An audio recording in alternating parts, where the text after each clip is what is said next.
Assalamualaikum. Nama saya Muhammad Ali bin Abu Khair. Umur saya 7 tahun. Saya dari Satu Adan. Buku kegemaran saya ialah Cumi si anak kura-kura. Cumi ialah seekor kura-kura. Dia takut bersendirian. Dia ada mak, abang dan kak. Cerita ini pasal kura-kura yang nakal pergi ke hutan. Cumi mengikut ibunya ke mana-mana sahaja. Dia tidak bermain dengan kakak dan abangnya sebab Cumi penakut.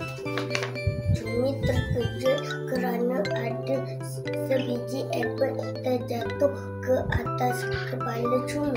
Cumi pula masuk ke dalam cangkang. Cumi masuk ke dalam cangkangnya kerana Cumi penakut.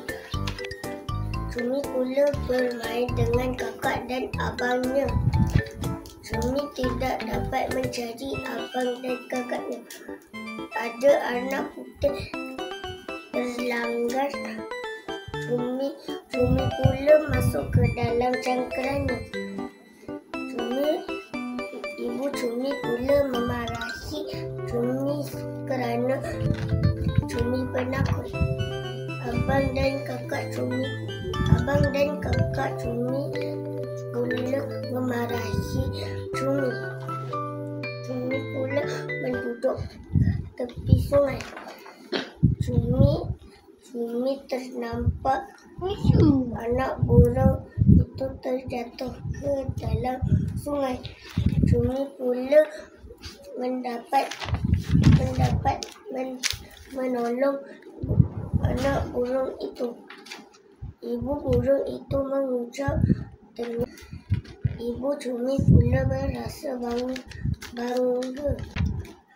Buku ini menyeronokkan kerana cerita kura-kura ini mengajar kita supaya tidak takut. Sekian, terima kasih.